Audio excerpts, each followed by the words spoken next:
Hey folks, Coach Tarek back for video 4 in this series, investigating the kettlebell swing, looking at the science, the anatomy, and crucially the technique.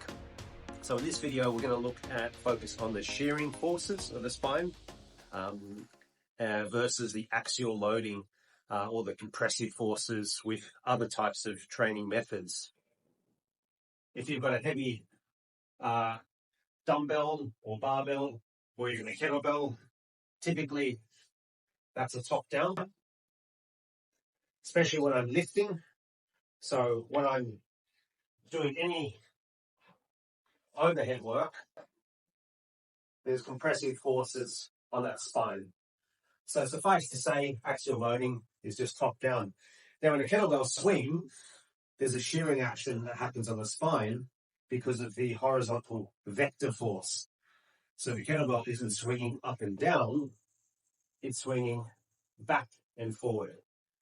So once the client is learned the hinge pattern and they're progressed, this is again worthy of note, then we can start to integrate on lighter loads first, the nature of the two-hand kettlebell swing. So again, you can see now the motion of the kettlebell in relation to the spine.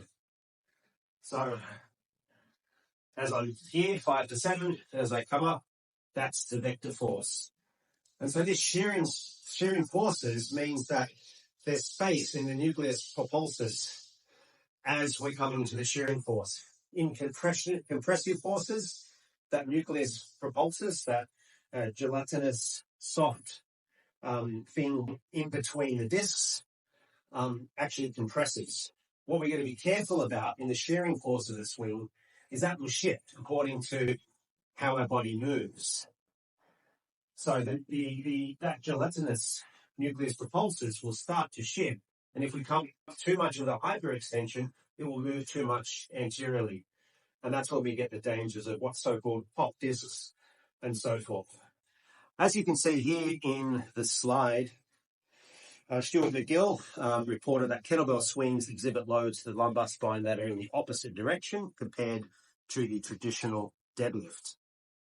However, there needs to be a ratio of shear to compression, which is much greater in the kettlebell swing. So obviously a balance is needed of compressive forces safely with good technique and shearing forces, particularly with the kettlebell because it's moving in a faster fashion.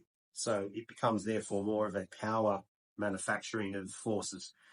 And then McGill advises practitioners use careful progression towards a full kettlebell swing, as I noted earlier, and then progressing further into a one-arm swing. And then refer to a physiotherapist, physical therapist for shearing, compression, provocation tests.